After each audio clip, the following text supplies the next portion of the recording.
Усім добрий вечір. В етері телеканалу АТР, як завжди, у цей час програма Prime. І я її ведучий Айдар Мождабаєв. Це час, коли ми обговорюємо найважливіші для Криму, всієї України, світу і людства проблеми. І спілкуємося з найбільш досвідченими, поважними людьми, думка яких мені насправді цікава. І сьогодні вперше у мене в гостях у цій студії Андрій Веселовський, колишній надзвичайний поважний посол України в Єгипті, постійний представник України в ЄС, генеральний консул України в Торонто канадському, завідувач Центру міжнародних досліджень, а зараз він радник директора Національного інституту стратегічних досліджень. Я вас вітаю в нашій студії, пане Андрію. Вітаю. Я думаю, що ось, ну, взагалі я дуже люблю спілкуватися з дипломатами, а їх колишніх все одно не буває. Все одно ви розумієтесь на тому, що відбувається. І знаєте такі, підводні речі, про які ми навіть гадки не маємо. Там, звичайні люди, навіть журналісти, які вдають з себе там якихось там знатоків дипломатії. Тому перше питання в нашій великій розмові, яке я хочу поставити, це що з вашого дипломатичного досвіду ви можете сказати про ту політику, про той тип дипломатії, який обрав Путін по відношенню до України і до Заходу?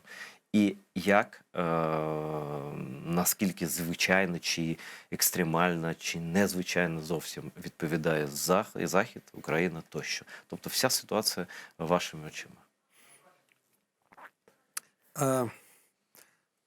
Мабуть, в історії, ну, скажімо, за останні 130-150 років були подібні моменти.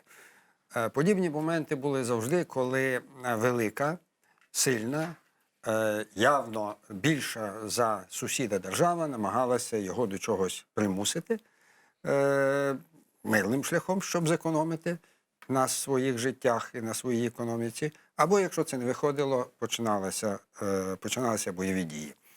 Перед Першою світовою війною, якщо ми почитаємо історію останніх місяців перед Першою світовою війною, ми знаємо, як відбувався цей тиск з боку тодішньої Німеччини, не тільки, з боку того ж Відня і так далі. Суб'єктом завжди були менші держави.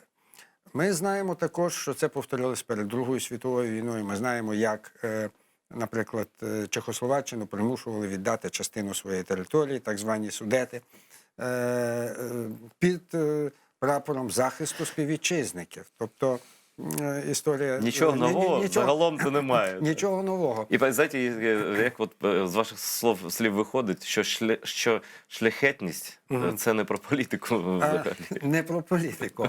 Не про політику. Ну, можна піти зовсім далеко і згадати, як перський цар казав грецьким полісам: я прийду і заберу, краще віддайте самі. Ну і він це робив. І йому це не вдалося. До речі. До речі. Тому з точки зору, так би мовити, практики, нічого нового не придумали в Кремлі. Виконують ті ж самі залякувальні функції, використовують ту ж саму часто лайливу лексику, опускаються до відвертої брехні для свого суспільства і до замаскованої брехні назовні,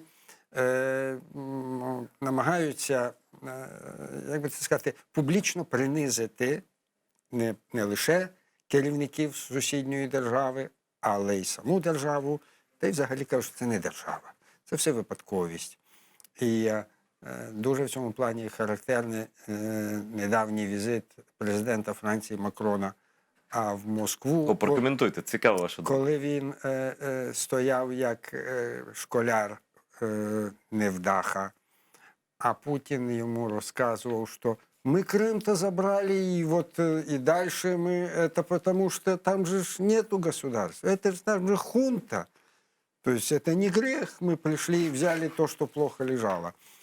То якби ще трошки більше нахабства, можливо, а головне, менше героїзму з українського боку, то й далі би пішли. Не тільки Донбас, далі би йшли. Тобто ось це зразок того, що, звичайно, я не відношу до дипломатії. Все це, про що ми говорили, це є перехід від дипломатії до збройного тиску, до залякування. А дипломатія грає, поки це не переходить цю стадію. Але вона грає ще чи ні? Вже? Вона ще грає. Вона ще грає, і ми бачимо, що останні дні те напруження, яке нагніталося з Москви, воно, мабуть, досягло свого піку, і є перші ознаки того, що більше тиснути не можуть. Не можуть, тут можна тільки здогадуватися, чому. Можливо, тому що реально немає сил. Ну ось, скажімо, розгорнули ці там 110, 120, 130 тисяч, ну ще 100 тисяч нема. Ні, більше вже. 140 тисяч кажуть. Ну, так, з Білоруссю, якщо брати. Ну, якщо Криму, разом, так далі. загалом. Так, Да. Так, але треба ще 140. Тоді можна вже йти в-банк. Але нема ще з тих 140. Ну теж, знаєте, це дуже умовно. Ну, так, достатньо чи недостатньо. За різними розрахунками втричі має бути мінімум перевага нападаючої сторони, але це таке. Так, це все, ну, скажімо, здогадки. Але це одна можлива причина. Друга можлива причина, тому що все те, що західний світ, я це називаю, я люблю слово Євроатлантика. Угу. Сюди включаємо ми і НАТО, і Європейський Союз, і Канаду, і весь цей простір. Можливо, Євроатлантика донесла точково елементи тих санкцій, які можуть бути включені, і вони настільки болючі, що в Кремлі задумались. Ну і третій фактор, мені здається, найбільш імовірний, це те, що російські спутники, які літають там високо над Україною, бачать, що ми добре підготувалися. Думаєте, бачать, стежать за нами? Обов'язково. Вони для цього і запускалися, щоб стежити за сусідами і намагатися їх знедолити. І от вони побачили, що це буде нелегко. І це теж фактор дуже важливий, і я би сказав, найважливіший. Ну, ви це кажете так, ніби вони вже відмовилися від військового сценарію, але факти про це поки що не кажуть. І Держдеп вирішив евакуювати посольство Сполучених Штатів. Це їхня справа, ми не звинувачуємо їх ні в чому. А, наприклад, китайське посольство нікуди не їде. Це теж цікаво. І ось останні новини, ну якщо це можна назвати новинами, слова російських чиновників, ось коментує пан Дмитро Кулеба. Він висловився про заяву Міноборони РФ щодо повернення військ з навчань. Про це сказав Шойгу, ніби вони закінчують навчання і все, типу. Ось. Ну, принаймні це стосувалося Білорусі, я так думаю. Міністр закордонних справ Дмитро Кулеба хоче побачити докази відведення російських військ, і лише тоді можна буде говорити про деескалацію. Про це він звів на брифінгу в Києві. Цитати Кулеби. З Російської Федерації постійно лунають різні заяви. Тому у нас вже є правило. Побачимо, тоді повіримо. Побачимо відведення, повіримо у деескалацію. Він також наголосив, що у разі ухвалення рішення Держдумою РФ про визнання так званих ДНР, ЛНР, Росія де-факто і де-юре вийде з мінських домовленостей з усіма супутніми наслідками. Ми вже попередили про цю позицію наших партнерів, зазначив міністр. Ось така ситуація. Якщо остаточне таке, ми знаємо, там, що на голосування там винесли, але остаточне слово за Путіним, чи він це підпише, чи ні, там, ну, зрозуміло, що це його рішення. Скільки б там в Держдумі хтось там не кричав, да.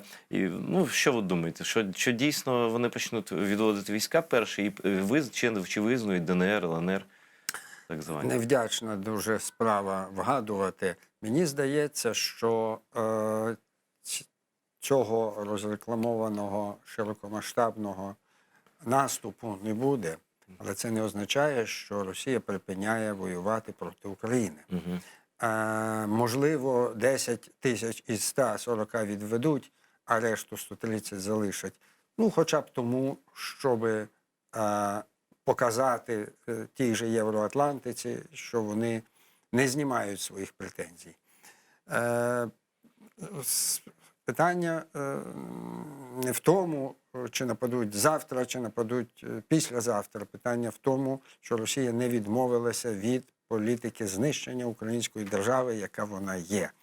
Знищення української державності – це є головна мета. І для того, щоб ця мета виконувалася, придумуються різні речі, типу Україна не повинна бути членом НАТО, не повинні розташовуватися, наприклад, літаки НАТО в там Естонії Чи повинно змінити в Конституцію. Румунії, чи змінити Конституцію. Тобто весь цей комплекс тиску і залякувань, який зараз активно проводиться, триває вже 8 років, але просто з різною інтенсивністю в різні моменти. А зараз особливо інтенсивний, тому що досягнення своїх цілей Путін в Україні побачив, знаходиться під великою загрозою. Ми економічно ростемо, хай і повільно, ми збройно стаємо сильніші з кожним днем, ми не піддаємося на внутрішній розкол суспільства. У нас поступово зникає проросійська пропагандистська сила, яка відігравала дуже негативну роль і серйозно впливала на людей. І таким чином козирів, важелів, способів примусити нас до того, що він хоче, в нього стає з кожним днем все менше. Тому зараз ось цей рішучий наступ. До речі, я перепрошую глядачів, не дуже уважно стежив. Вже Держдума, так звана Госдума, Госдура, конечно, радостно поддержала обращение к Путину о признании там ДНР, ЛНР. Ну, в общем, что вот это означает? Это признос, как бы, ну, признали они ДНР, ЛНР, это так называемые государства независимые. Что это? Это же действительно означает вихід з Мінських угод. І взагалі це нову ситуацію. Прокоментуйте, як це буде Саме виглядати? тому мені так уявляється, Путін і не підтримує. Це відповідь буде на зразок, мені так уявляється, на зразок я поважаю вашу думку, але ще не час і так далі. Щось в цьому дусі буде. Угу. Буде щось в тому ж дусі, якому відбувалася зустріч Путіна з Лавровим, коли той доповідав йому, що, мовляв, відповіді Сполучених Штатів і НАТО на наші пропозиції, на наші вимоги, вони погані відповіді. Там є там якісь дрібнички більш-менш, але дуже погані відповіді. І з такою турботою батьківською його Путін питає, і що ж нам робити, міністр Лавров, проводити переговори чи ні? А чи ні, там, значить, це ж Війна. Так, так. А той йому, значить, так стурбовано і відповідає, що ви знаєте, а все-таки треба проводити переговори. Все-таки давайте ще раз попробуємо. І такий театр собі розігрується. Ви зі своїм досвідом думаєте, що це вистава? Жоден досвід не гарантує нічого, не да. працює, коли йдеться про кремлівську політику сьогодні. Точно. Але мені здається, що ось ті фактори, про які я сказав на початку, вони спрацювали, і тут дипломатія відіграла свою роль. Величезну, я б сказав. А можна сказати, що ключову роль у цьому заграло це масоване постачання летальної зброї в Україні? Мабуть, ні, тому що, бачите, говорити про якісь танкові колони, прориви і так далі, ну, це не моя професія, я на цьому не знаюся. Чи от у нас було, скажімо, там 600 джавелінів, стало 1000 джавелінів, чи це зіграло таку Ну, напевно, вирішальну роль? неможливий танковий прорив швидкий. Бачите, кількість російських збройних сил і їх розташування довкола всієї України, воно достатньо велике, але справа ж навіть не в цьому. У нас немає протиракетної оборони. Ну, як не Зараз скажу. Ви пам'ятаєте, як свого часу, це було роки 3, по-моєму, тому, з Каспійської флотилії кілька ракет «Калібр» було випущено по Сирії. по Сирії. На жаль, ніщо не заважає Російській Федерації з своєї території завдати страшних руйнуючих ударів по нашій інфраструктурі, по нашим ядерним станціям, по нашим гідроелектростанціям, і половина Києва через 15 хвилин знесе ця хвиля з Київського моря і так далі. Тобто це апокаліптичні сценарії, але ж там же ж апокаліптичні люди живуть в Кремлі, то воно все, можливо, у них на столі. По вузлах зв'язку проти цього ми не можемо сьогодні, в даному етапі, ми не можемо нічого протиставити. І тому говорити, що ось ця загроза, вона взагалі зникла, треба далі будувати сучасні збройні сили. Треба з тих штанів совєтських вилазити і виходити на сучасний рівень. Це роблять поляки, це роблять румуни, це зробили вже майже турки, то чому ми не можемо? Ну, я думаю, що наша армія не слабкіша за румунську, чи там... В сучасній війні важливі інформація, у нас немає своїх супутників. В сучасній війні важлива авіація, у нас немає сучасної авіації. А вони в системі НАТО. А вони, так, Да. так. І у них це, так би мовити, закільцьовано і забезпечено. Але, повторюю, все-таки компонентів було 3. Не можна, якщо суспільство не боїться, не панікує, і якщо воно більш-менш єдине, як це у нас, є крайньо ліві, є крайньо праві, є дурні, є розумні, але в цілому суспільство свідоме, що відбувається, яку позицію треба зайняти. І це видно і по ситуації, і якщо ви почитаєте сьогодні, вчора, позавчора, видання основні світові, хоч американські, хоч європейські, хоч французькі, хоч італійські, всюди один і той же. Люди розуміють небезпеку, але люди не панікують. Ось що пишуть журналісти, ось що всі численні CNN, і BBC, і так далі. А ви дивитеся? Я дивлюсь. Ну, як ваша... І навіть китайські журналісти пишуть це ж. О! Так. І навіть вони. Розповідайте про китайських журналістів. Що вони пишуть? Ви знаєте, досить тверезо. Тобто оцінка близька до того, що яку б, дали би оцінку австралійські журналісти. Їм так само далеко, і їм так само нібито воно не болить, але насправді їм важливо. А що ж це все-таки оця Україна, про яку ми щось чули, щось знали, там, знали, не знали, а от тепер вона раптом з'являється. А чому це так Путін узявся за ту Україну? А тому що Україна щось серйозне представляє. Він же не взявся за щось дрібне, мале і так далі. А за щось велике. Він ці десятки тисяч підганяє під кордон і погрожує чому? Тому що, очевидно, це йому болить. Значить, ми чогось варті. Пане Андрію, я взагалі думаю, що більшість людей на землі просто не розуміють, навіщо у такому щасливому, в цілому, забезпеченому, нагодованому світі, ну, де всі ніби щасливі, подорожують там, я не знаю, купують що завгодно, ну більшість населення. Тобто так добре земля не жила, людство ніколи не жило. І що він взагалі хоче від України, від Заходу? Навіщо загроза війни просто на рівному місці? Ну, якщо так, я думаю, що нормальній людині це дуже трудно зрозуміти. Економічно сучасна Російська Федерація є невеликою державою. Невеликою. Там живе 145 мільйонів людей, всього-навсього. А в Індонезії живе 290 мільйонів людей, наприклад. Ну, Японія. Я кажу Індонезія, ось вона, країна нібито там не дуже розвинута. В тій же Бразилії теж в 2 рази більше. І, наприклад, населення Росії за минулий рік зменшилося більш як на 1 мільйон людей. І тенденція залишається.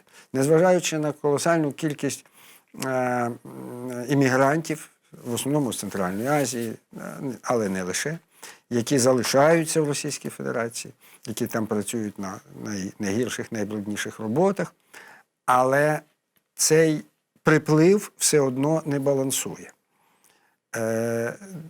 економіка. Економіка наполовину живиться експортом нафти і газу. По експорту нафти і газу ми знаємо, що з нафтою дуже погано буде з кожним роком. З газом не краще. З газом теж будуть проблеми з кожним роком. Таким чином, якщо Російській Федерації хочеться проковтнути побільше сусідів, то треба робити зараз. Бо з кожним роком це буде робити все важче і все проблемніше. І тому ось це і відбувається. Тому російському обивателю розповідають, що ось-ось Україна нападе на матушку Росію, і відповідно, а що далі? Маразм. Але коли тобі кожен день, зранку до вечора, Соловйов і Маргарита Сімоньян одне й теж повторюють, поступово тупієш.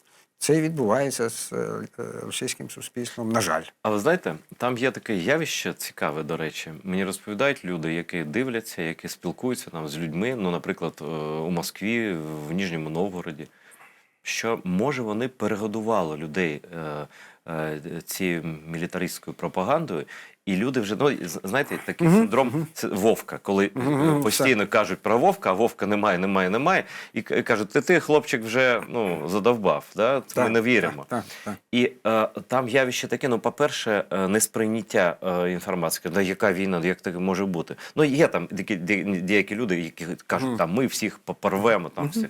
Але більшість або байдуже, або налякана, тобто не ми налякані війною, а вони в Ніжньому Новгороді, в Москві налякані війною. Ось цей синдром, я на нього, чесно говоря, не дуже чекав, але їм вдалося і це. Це, напевне, правда. Але дивіться, від чого, на жаль, нічого не міняється. Армія все одно стоїть, і завтра буде наказ, і армія піде. А післязавтра, ви ж сказали абсолютно вірно, або залякана, або байдужий. Не вийде 10 тисяч чи 100 тисяч людей на мітинг. Це не суб'єкт. Російський народ, це, на жаль, давно не суб'єкт. Так. Навіть один, як вийде, його зразу пов'яжуть і посадять. І на цьому все закінчиться. От це і є проблема для нас. Ми звідти, з того суспільства, не можемо відчути відгуку. Бо його немає. Суспільства як такого немає. Так, визначеного суспільства немає. Так. І тому Євроатлантика стривожена, тому що у всякій нормальній державі є народ, який виборці, політики, еліти, там, колегіальне керівництво.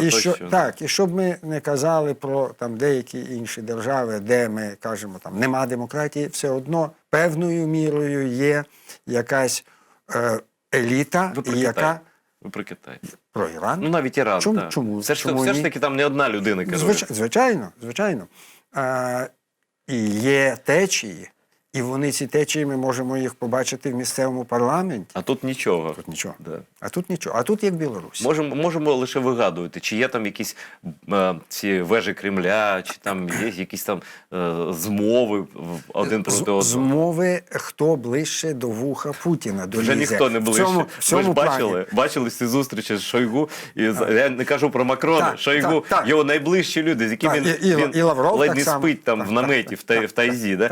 Вони сидять за 10 метрів. Я думаю, що це, до речі, було зроблено, ця демонстрація навмисне після того, як він так посадив Макрона. А Макрон же відмовився тест здавати. Так, французи, їхній тест. Да.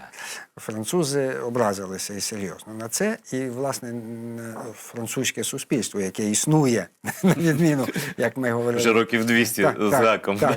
І ось це суспільство поставило Макронові це на карту.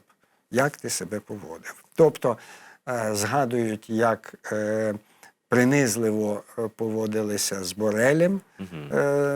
Нещодавно, до речі. Так, майже рік тому. Як його, рік уже, да? Так, як його принижував. Та він і мертвих принижував. Не глядячи на те, що він там типу її поважав, але він собаку випускав на неї попри домовленості. І ось тут цей момент він теж зіграв. І, можливо, тому відіграли і зробили це так. Але, бачите, суті режиму, на жаль, це не міняє. Я скажу так, це суть суспільства не змінює, на жаль. Бо цей режим, він плід суспільства. Це не хтось там силою владу. Він силою владу не захоплював. Він обраний. Ну, раніше, там вже давно немає Він виборів. призначений. Ну, Він призначений Єльциним. Ну, Він призначений є. Так. І от тут дуже важливий момент. Ми чомусь думаємо, що його обирали. Його не обирали. Його авторитет Єльцина був достатньо великий. Ну, не Далі. дуже тоді вже. Ну, Його п'янчушкою називали. А цього тверезий, молодий, хто не п'є, не курить. Це сказав Єльцин. І плюс було організований, ви пам'ятаєте, кілька подій терористичних актів, з якими він нібито швидко впорався, бо вони були самі організовані тою структурою, яка його висунула для Єльцина. І тому це призначена людина. Це влада ФСБ, давайте прямо скажемо. Так. Яка там зробила все нормально, щоб усіх буйних там чи вбити, чи вигнати, залякати так званий народ. І ми більше жодного звуку звідти не чуємо. Ну, може, почуємо колись, коли там вже, якщо там буде якийсь катастрофічний сценарій, тоді так, а так. Нічого ми від них не чекаємо доброго, насправді. Тому зміцнюємося і єднаємося. Я хочу повернутися все ж таки до дипломатії, бо аналізувати російський народ – це, напевно, більше до психіатричної галузі має відношення, чи до генетичної науки. Ось чому так поводять, чому протягом стількох багатьох років німецькі дипломати, там, канцлерка, французькі, я з ними ось спілкувався з помічниками Макрону, чому вони весь цей час намагалися зазирнути в очі Путіну, побачити там мир, бажання спілкуватися, а вони постійно казали, і навіть зараз, перед візитом, Макрон каже, це дуже травмована нація росіяни, вони мають право бути почутими. Слухайте, де їх всі чують, а вони всіх вже дістали просто, і їм ніхто не загрожує. Чому такі реверанси, чому така поведінка така принизлива і для нації, мені здається, німецької і французької? У вас є пояснення якесь цільне? Я не знаю, як це пояснити. Є багато причин. Вони базуються на історичних фактах, тобто військовій могутності Совєтського Союзу. Та й Російської імперії. Париж хто брав? Російської імперії, потім Совєтського Союзу, це, зокрема, щодо німців, які перенеслися автоматично на Російську Федерацію. І, як правильно говорять німецькі дослідники, Гітлер воював не проти Совєтського Союзу, а проти Росії, комуністичної Росії. Цей штамп в умах німців залишився.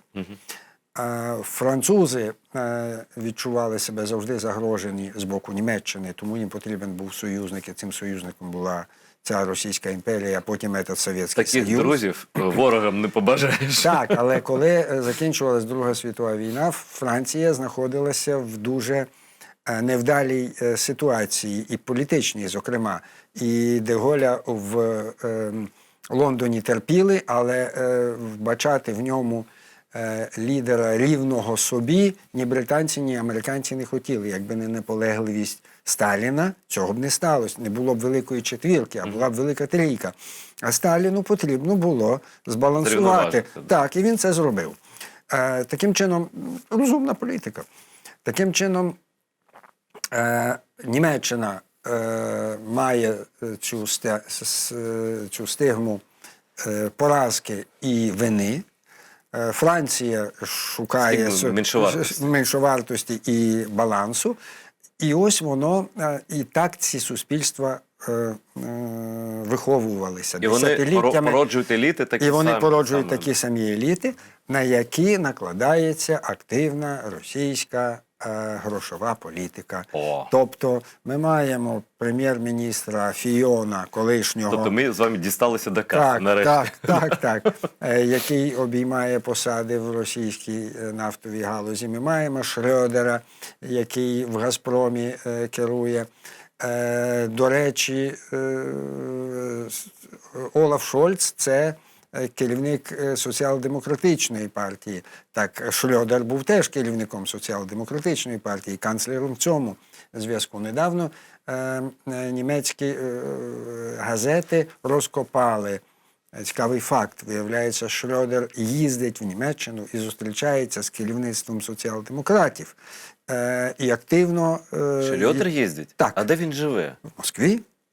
Це серйозно? Я Абсолютно, не знав. Я абсолютно. якось втратив слід Москва, цієї істоти. Москва, Санкт-Петербург, Ого-го. так, і активно впливає на них, залишаючись, так би мовити, фінансованим російською казною. Ось. Тобто все це є, воно нікуди не ділося. Російське телебачення, як воно називається, я вже забув. Russia Today. Да, Russia Today. RT. Да, заборонили в Німеччині тільки ось буквально... Заборонили, да? Я пропустив. Так, про це Обмежили, зараз. не заборонили, скажімо, обмежили десь місяць-два тому. А до цього ми 30 років вони його У чули. Парижі 200 людей працюють, напевно, досі. Там Russia Today такий офіс, такий. У французьких каналів немає Так. ані зарплат таких, ані приміщень таких. І я помічнику Макрона кажу, а ви думаєте, Путін просто так вкладає такі гроші сюди? Вони такі, та ні. Це нічого страшного, там в них рейтинг, там ми знаємо 0,02%.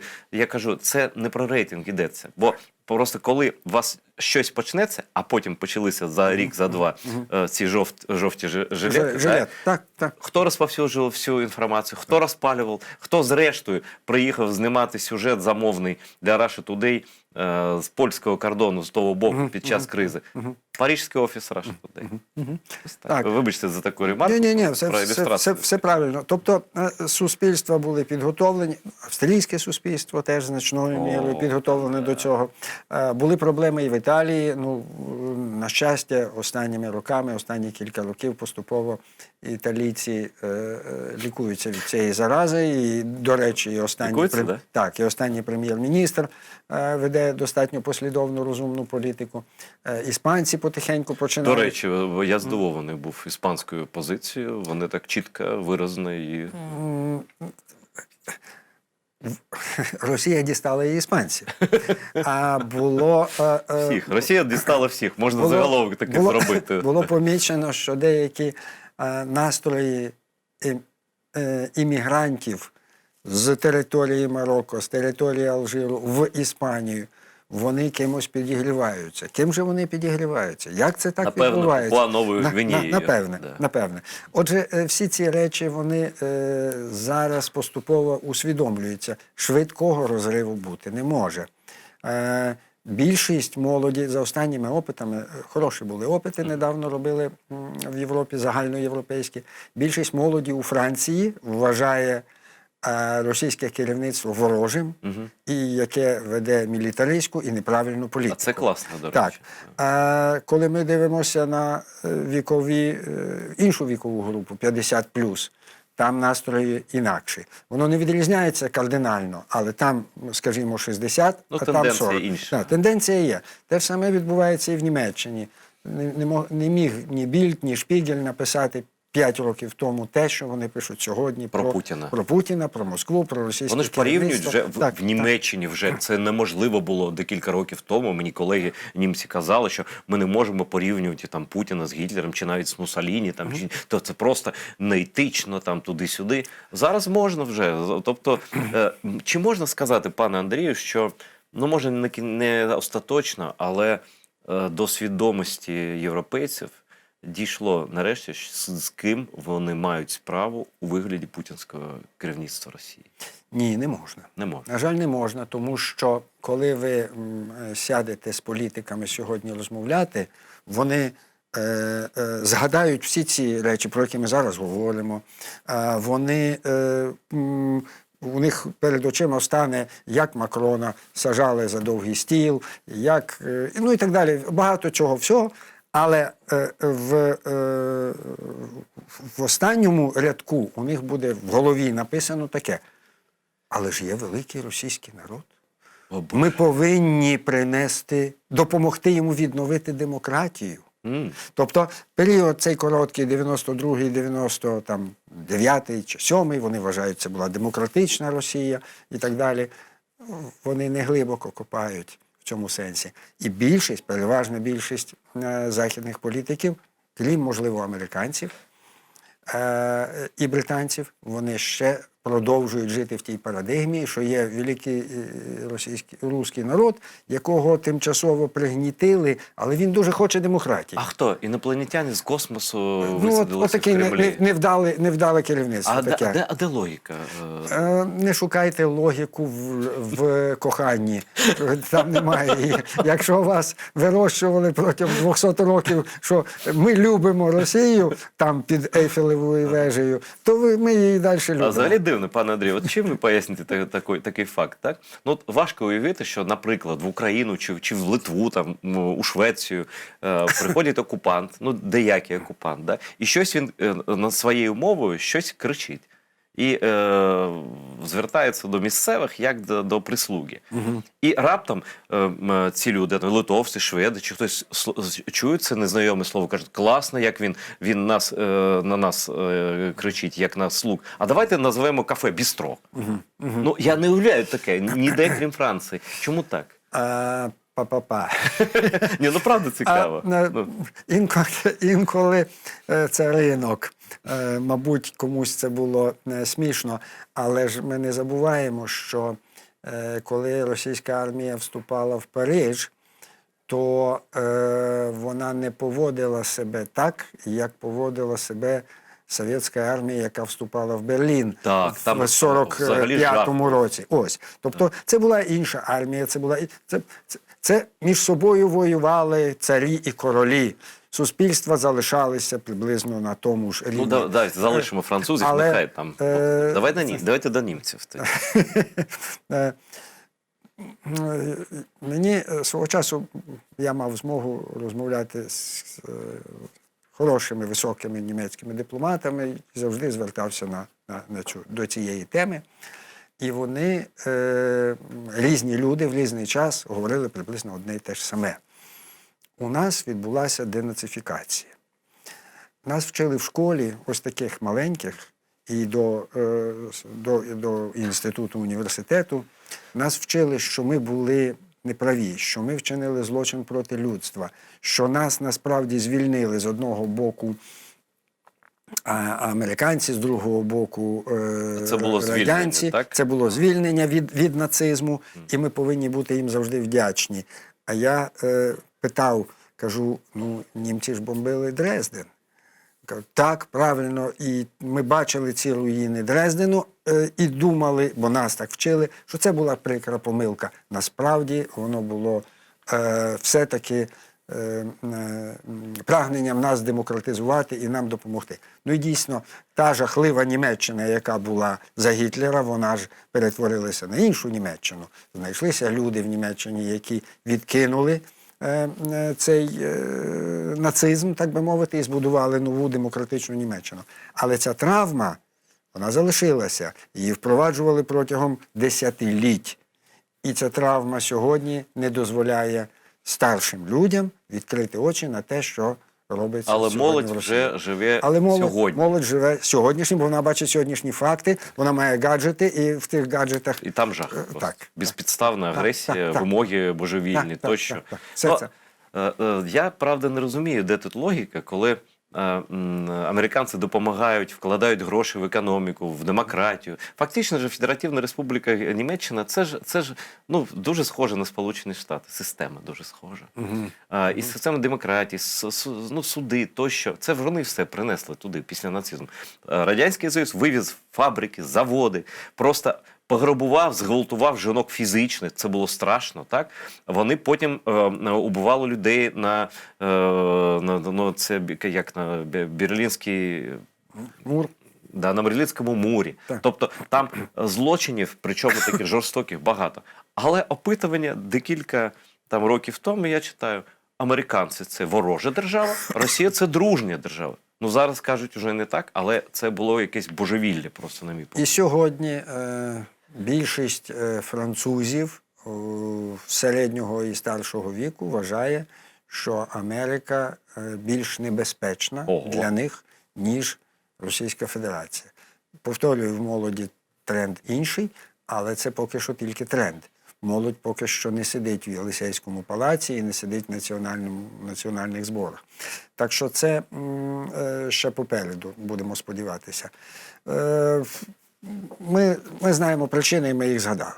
Гроші, історичні фактори і пропаганда.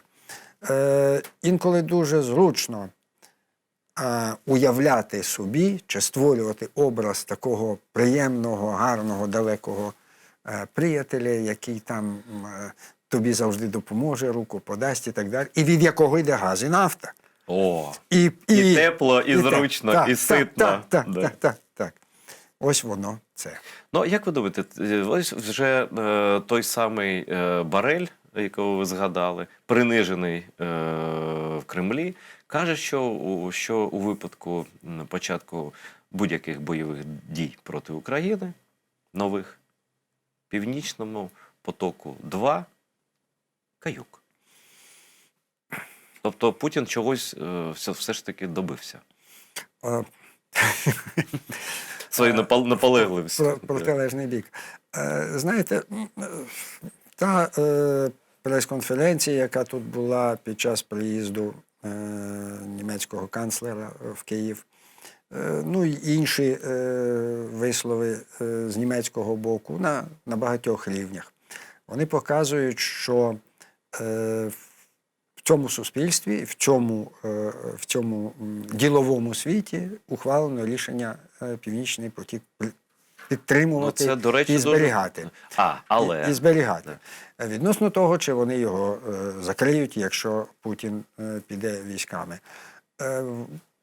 Ми виходимо на сьогодні, правильно чи неправильно, це зайвий оптимізм чи ні, ми виходимо з того, що великомасштабної агресії не буде, і отже Північний потік запрацює через якийсь час.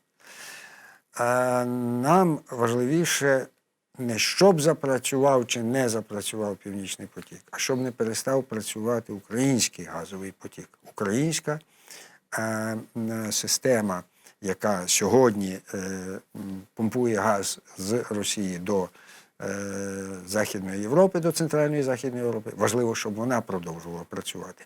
Якщо німці зможуть якимось чином узаконити це пов'язання, диверсифікацію. Це пов'язання, тобто обов'язковість дальшого використання української газотранспортної системи. Принаймні до 30-го року, поки вона ще, так би мовити, фізично в хорошому стані. Якщо їм вдасться це якимось чином узаконити, обумовити, то наша партія виграшна. А що ви будете вважати ознакою початку деескалації? Якщо я підкреслюю, вона почнеться, бо ніхто не певен у цьому. От ця відповідь Лаврова, що треба продовжувати. Тобто риторичні якісь моменти? Так. І згода Путіна, так, будемо вести переговори. Зрозуміло, що перед тим, як почнуться ці переговори, які вже анонсовані, у відповідь на ті ультиматуми, які висунуті були ще в грудні, початок цих переговорів неможливий при такому напруженні на українських кордонах. Отже, з боку Євроатлантики буде вимога це напруження зменшити. А потім вже розмови. А потім вже піде розмова. Значить, як це може бути? Ну, закінчиться, скажімо, навчання в Білорусі. Частина військ піде. Якась частина військ піде з Брянської там області, чи там з Курської, Орловської, тобто те, що можна побачити по супутниках. Певною мірою, те, що можна побачити. Але, повторюю, в мене таке відчуття, що значної кількості, значного зменшення кількості російських військ не відбудеться. Їм вигідно тут стояти. Та, ви знаєте, я би на місці лейтенантів, полковників і навіть сержантів краще би служив в Курській області, ніж в Читінській області, звідки вони приїхали. Так що військова бюрократія – це ж потужний важіль. І мені здається, що ось це скупчення, хай і трішки в меншому масштабі, воно надовго. І кримське скупчення, воно надовго. Ну, я думаю, що там єдиною чіткою визначною ознакою буде повернення тих частин, які зараз в полі, грубо кажучи, Так. ну, в наметах. Так. І це, до речі, не дуже комфортне житло, скажімо так. Повернення до місць, нехай не їхнього постійного, але ну, такого стаціонарного перебування. Так? Але поки що ми цього не бачимо. І давайте розглянемо поганий сценарій. Я бачу, що ви не дуже вірите в нього. Але якщо все ж таки, ось просто, ну є такі ідіоти в Києві, в тому числі, які взривають вибухівку зараз. Просто вчора вечором там у мене з вікна було чутно бубух, бубух, ну такі звуки, ну ідіоти реально, які не поважають нікого.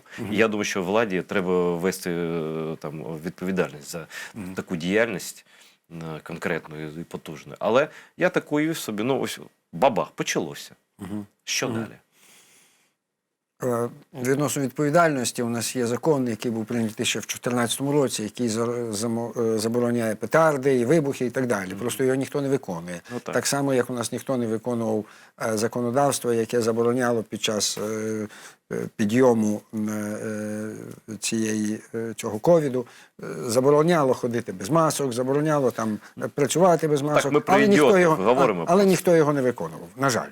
І якщо і далі ми будемо приймати ту лавину законів у Верховній Раді, і ніхто їх не буде виконувати в будь-якій сфері, то так і буде, що ми будемо мати 3% економічного росту, а не 8 і не 15, як могли б. Я б на місці голови МВС сказав, ось зараз цей закон будемо так виконувати, що одну петарду дістань мені, і сядь по максималки просто. Ну, давайте так. Ну, я не про це зараз. Це просто таке було. То що буде, якщо почнеться? Ну, це, знову ж таки, дуже таке питання. Я би сказав, дещо неправильна самопостановка. Дивлячись, що почнеться. Переформулюйте, я не проти. Ну, от дивлячись, що почнеться. Скажімо, починається якийсь такий локальний наступ на Донбасі. Судячи з того, що говорять нам в Міністерстві оборони, в Генеральному штабі, реально у військах, далеко вони не просунуться, якщо просунуться взагалі. Тобто тут питання просте. Що буде, якщо почнуть наступати з Криму? В принципі, якщо одночасно із Криму, і з Донбасу, це буде складніше, але загалом там в тій частині достатньо якісних озброєних військ і, головне, озброєння. А що буде, якщо почнуть наступати ще й, скажімо, тут, з боку Чернігова, тоді буде складно.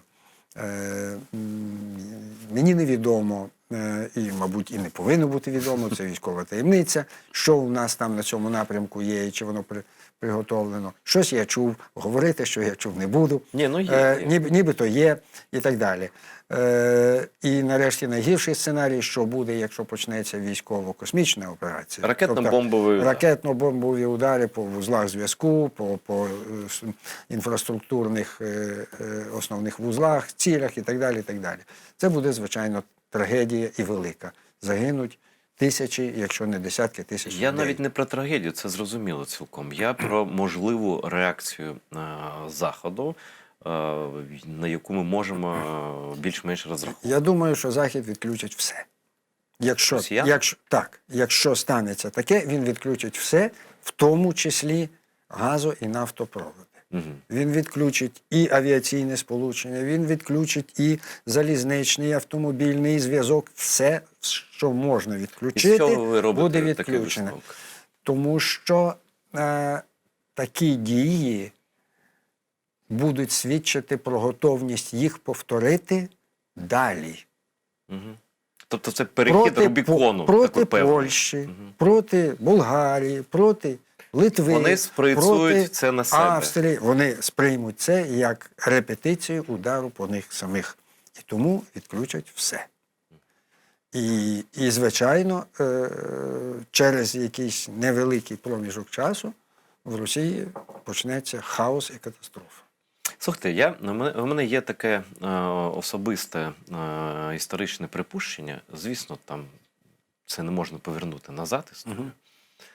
Але я просто був особисто знайомий з Жахаром Дудаєвим і знав ситуацію в Чечні, точніше в Чеченській Республіці Ічкерія, офіційна назва, ще до війни, до першої війни. Першу війну Єльцин Росія програла. Потім відбулося те, про що ви вже згадали. Це, так сказати, я не знаю, як це українською, розчеловечування врага в російській термінології. Ці вибухи, чеченці равно терористи. І бомбування ракетне. Тобто, була пауза така між Хасавюртовським мирна змова, бо мирні домовленості були. Я думаю, що я вашу думку просто хочу. Бо я бачу, що ви так уважно за всім спостерігаєте, за причинно-наслідком, зв'язком тощо. Як би тоді ще Росія була слабка, і Росія погодилася, що вона не спроможна втримати Чечню в складі Росії, а незалежність вони ще в 91-му році Жахар Дудаєв проголосував це, здається, в листопаді. Як би тоді, після тієї ганебної дуже війни, першої, західні країни сказали, добре, Радянський Союз розпався, але ми бачимо волю народів колишньої Російської імперії, прагнення їхнє до свободи, і ми погоджуємо, грубо кажучи, це. Ми готові визнати Чеченську Республіку Ічкерію. А далі, на мою думку, могло б бути такі варіанти. Тобто, суверенітет Татарстану вже був достатньо великий. Чи був би розпад кінцевий до якогось там розміру, чи була б така м'яка федерація, яка б не перетворилася на цей рейх, який ми зараз спостерігаємо. Озброєний, злий, там, такий... Тобто, так було б більш-менш нормально. Це помилка Заходу була тоді, чи ні? Що так залишилося це? Всередині 70-х років, коли в Сполучених Штатах спостерігали за посиленням Радянського Союзу, за його дедалі більш агресивною політикою, виникло питання, як це можна зупинити.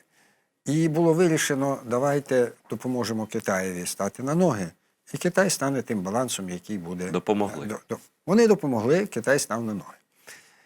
Тепер ми бачимо, наприклад, підходить час Че, тобто розпадається Радянський Союз. 1990-91 роки процес. Там Берлінський мур, звільняється Центральна Східна Європа. І починаються ці процеси відцентрові в цьому Радянському Союзі. Так, спершу це колишні республіки, екс-республіки, а потім автономія. І тут на Заході починають думати, а що буде, якщо це станеться. І вони розуміють, що той баланс, який вони створили Китай, тепер цей баланс їм потрібен в майбутній Російській Федерації. І тому вони приймають рішення, цю ядерну державу треба зберегти будь-що. Усіх роззброїти, Білорусь, Україну. Так. Бо вони не є державницькими націями. Вони невідомо що. Вони випадковість. І це дійсно значною мірою було так. Якби ми були не державницькою нацією в 91-му році, то ми б зовсім іншу політику і внутрішню, і зовнішню. Ми б обрали, може, іншого президента в 91-му році. Але що про це казати? Так, що про це казати? У нас хвилина залишається. Але ми побачили державницькі нації в Балтійських республіках. Там виявились державницькі нації. Там колонізація тому що коротка колонізація. А тут цього не було. І тому вони вирішили, що цю Російську Федерацію треба зміцнити, допомогти. І тому, коли Єльцин приїхав в Сполучені Штати і в Конгресі виголосив свою знамениту промову, ми покінчили з комунізмом, ми будемо дружити з Заходом, ми є частиною демократичного світу, вони це сприйняли як те, що їм було потрібно. А потім відновив імперську політику, а потім прийшов Путін, якого він, як ви правильно сказали, фактично він призначив його. Його ніхто майже не знав. А потім була друга чеченська, в якій ми зараз, я так думаю, і живемо. Це продовження другої чеченської. Безкарний. Грузії потім. Ну, Так, ми так, бачимо. так. Дякую дуже, пане Андрію. Прошу. Надіюся, що ви в нас вперше, але не востаннє. Дякую. З нами був Запрошуйте. Андрій Веселовський, український дипломат, аналітик, дуже крутий, як ви бачили. А до вас, по-перше, вдячність за вашу допомогу, за те, що дуже крутий ріст Ютубу АТР. Просто люди бачать, де якісна інформація. А коли, знаєте, коли суспільство знаходиться в стані хвилювання, там, неспокійності, воно шукає правдиву інформацію. І воно знаходить її на каналі АТР. І я дуже вдячний всім, хто підписується. Радьте нас своїм друзям, рідним, знайомим. І якщо ви вважаєте за потрібне, підтримайте канал АТР на Патреоні. Знаєте, неважлива сума, яку ви захочете дати нам в якості доната, але важлива ваша участь у цій війні. Ця війна, вона за Крим, за Україну, зрештою, за Захід, за Європу, за світ.